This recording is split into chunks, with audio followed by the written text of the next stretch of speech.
समावेशी शिक्षण वेबिनार में आपका स्वागत है। क्या आप ऐसे शिक्षक हैं जो हर छात्र की जरूरतों को समझते हुए शिक्षा देना चाहते हैं? क्या आप कक्षा में विविधताओं को अपनाते हुए एक सहयोगी और समावेशी वातावरण बनाना चाहते हैं?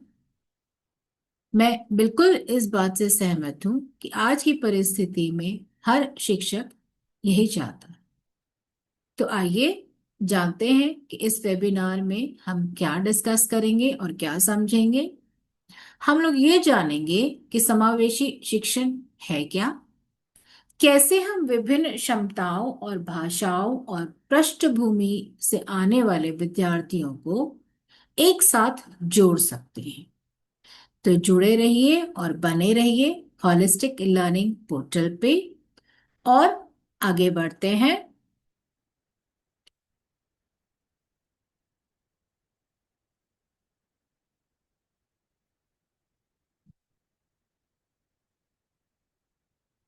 समावेशी शिक्षण अभ्यास जो अपनेपन और मनोवैज्ञानिक सुरक्षा की भावना को बढ़ावा देता है और समान शिक्षण वातावरण को बनाता है।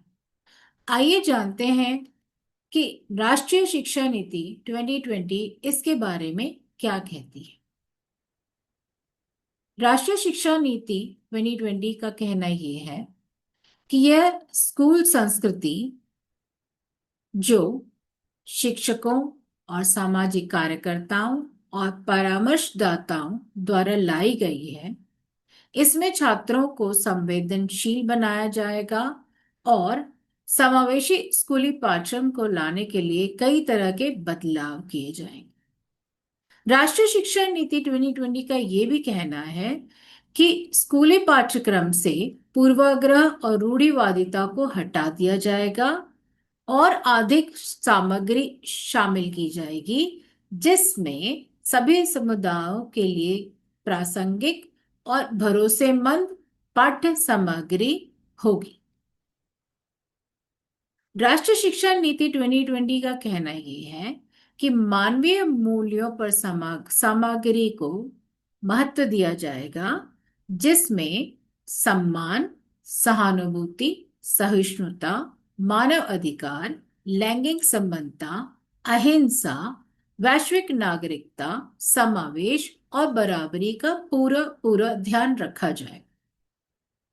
राष्ट्रीय शिक्षा नीति 2020 कहती है कि इस पाठ्यक्रम में विभिन्न संस्कृतियों, धर्म, भाषाओं, लिंग पहचान आदि और विविधता के प्रति सम्मान को संवेदनशील और विकसित करने के उद्देश्य से कई तरह की पाठ्य सामग्री को शामिल किया जाए।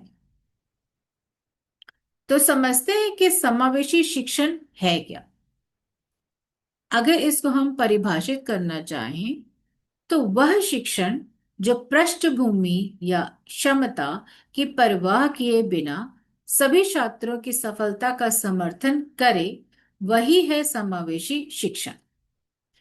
आइए समझे कि इसका लक्ष्य क्या है। इसका लक्ष्य है समाज में बराबरी, विविधता को बढ़ावा देना और उसको महत्व देना और उसको पूरा रिस्पेक्ट देना। समावेशी शिक्षण आज के दौर में क्यों मायने रखता है? क्योंकि यह बच्चों के बीच परिणामों को बढ़ाता है, जैसा कि सीखने के परिणामों को बढ़ाता है। यह छात्र और शिष्य के जुड़ाव को बढ़ाता है। यह छात्र और छात्र के बीच के जुड़ाव को भी बढ़ाता है। अब समझें कि हम किसी एक कक्षा में किस तरह की विविधताओं का सामना करते हैं।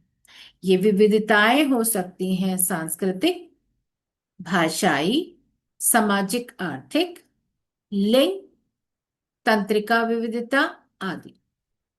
महत्वपूर्ण ये है कि हम इन मतभेदों को पहचानें और इनको उचित महत्व दे। समावेशी शिक्षण के प्रमुख सिद्धांत हैं इसका छात्र केंद्रित होना।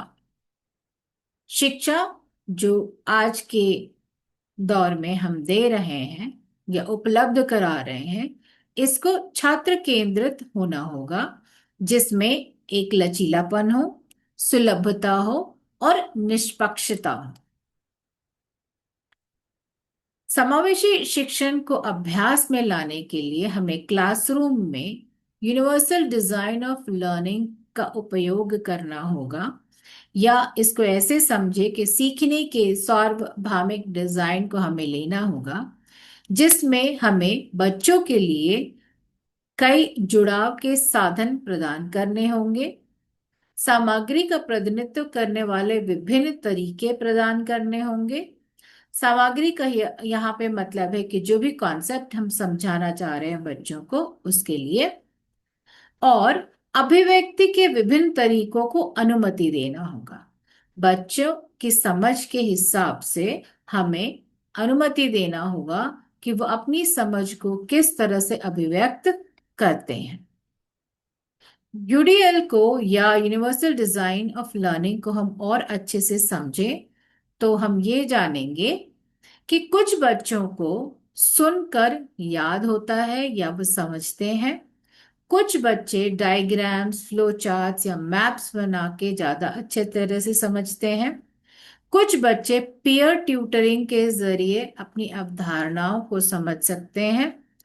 और चौथे नंबर पे आता है flip classroom model. Flip classroom model के लिए मैंने एक और वीडियो शेयर किया है, जिसका लिंक मैं यहाँ पे डाल दूंगी।